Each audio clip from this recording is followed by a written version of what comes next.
It is the sound that makes fugitives all over Northeast Ohio just a little bit nervous. Are they next on Cuyahoga's Most Wanted? Every week we feature 3 fugitives that are in our area, could be in our area, and we want them off the street. They are innocent until proven guilty, but when you're facing serious charges, you don't deserve to be on our street. You need to be in a courtroom in front of a judge, as we do every week. Let's welcome in Detective Red Dyer from the Cuyahoga County Sheriff's Department. Detective, how are you today?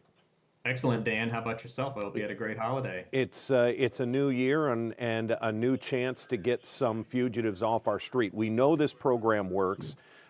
We've been doing this for 4, 5, 6 years here at Cleveland 19 in partnership with Crime Stoppers of Cuyahoga County. And we have a 75% capture rate. That is absolutely phenomenal. Whether directly or indirectly from being featured here on Cuyahoga's Most Wanted, 75% of our fugitives have either been captured or turned themselves in and are now in the legal system. Detective, why do we keep up this partnership? Well, Dan, just like you said, those numbers do not lie. We see that the community wants to get involved. They want to help us close these cases, get justice for these victims. It opens up the potential for a reward, which we'll also get into a little later. So we know that this program is working.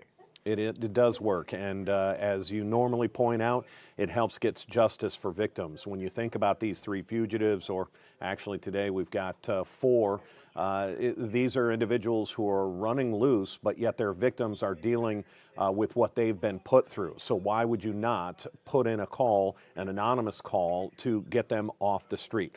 Let's get to our first case, and this is why I say we're featuring 4, because these are 2 suspects who are wanted in some grand theft auto charges.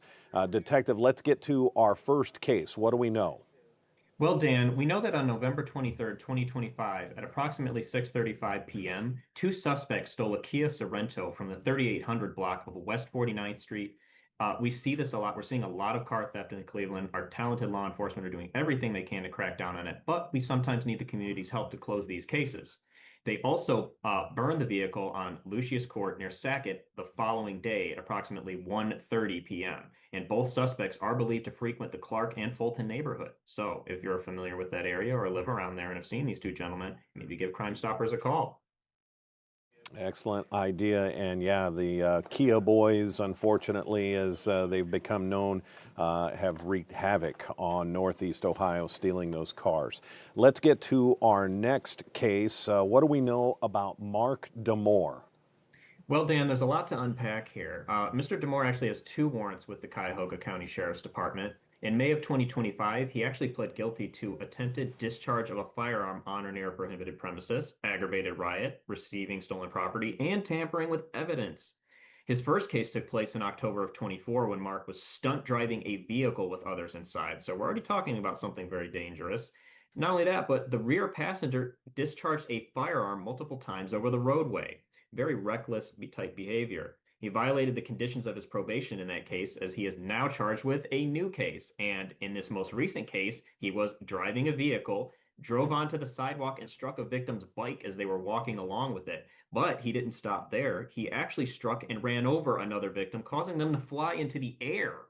He's 6'3" and 160 pounds and was last known to be staying in the 12,000 block of Stormis Drive in the city of Middleburg Heights. I mean, when you're wanted for that many different crimes, it just goes to show that he has no regard for law enforcement. He has no regard for the individual that he ran over on a sidewalk. Why would we want to protect this individual and not have him in a courtroom? Detective, we're going to take a quick break and get to our final fugitive, wanted for attempted murder, and get this, biting the eye of his victim. We're going to get to that in just a bit. We'll be right back.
And we are back for the final fugitive here on Cuyahoga's Most Wanted. And Detective, we've seen our gamut of murder, homicides, attempted murders.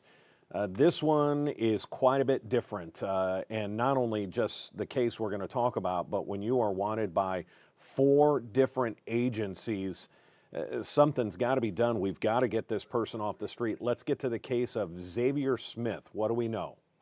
Well, Dan, what we know is on July 27th of 2025, Xavier Smith got into an argument with the victim. Unfortunately, as we tend to see, these arguments escalate to physical violence. And during the argument, he pinged the victim to the ground for an extended length of time, which reports indicate was over an hour.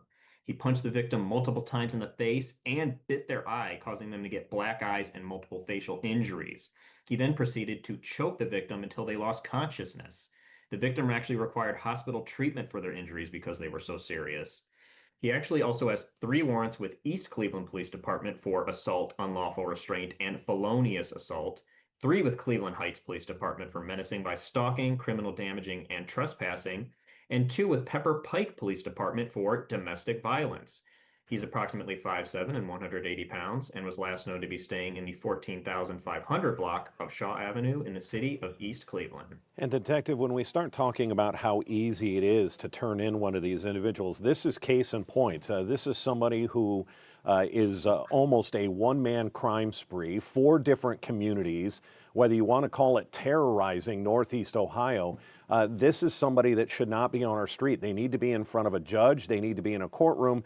And if they're found guilty, they need to be put in jail. Let's talk about why people don't want to get involved. We get it. This is clearly an alleged violent person. We've seen the attacks he has already carried out.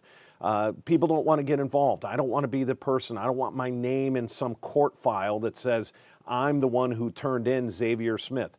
That's why Crime Stoppers of Cuyahoga County works. Walk us through the process of what happens when someone makes a tip call. Well, Dan, as we discuss every week, but for our new viewers, we don't record the phone calls, we don't have caller ID, we don't ask for any of your personal information. In fact, we provide you with an anonymous tip number when you call us, so your information is never exchanged.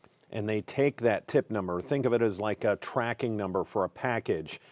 When you call back in 45 days, find out if it was your tip that led to the arrest, you're going to use that tracking number because they don't have your name, they don't have your number. That's the way you get to remain anonymous and stay safe in this, is with that tracking number. Detective, when we start talking about people calling in and helping to clean up their community by getting these fugitives off the street, we also like them to know they're eligible for up to a $5,000 reward. What else do you want them to know? That crime doesn't pay, but Crime Stoppers does. Crime Stoppers does pay. They have paid out thousands and thousands of dollars for people who have helped clean up our community. Detective Red Dyer, that is another week, another 3 fugitives. Our first one for the 2026 new year, but I have a feeling there's going to be a lot more. Detective, thanks for joining us this week. Let's go out and get them. Been a pleasure. All right, take care. That's going to wrap it up for the week for Cuyahoga's Most Wanted. Our 11 o'clock news, just about a half hour away on Cleveland's 43, and then look for our noon news on Channel 19. Until then, I'm Dan DeRose with 19 News. Hope you have a great day.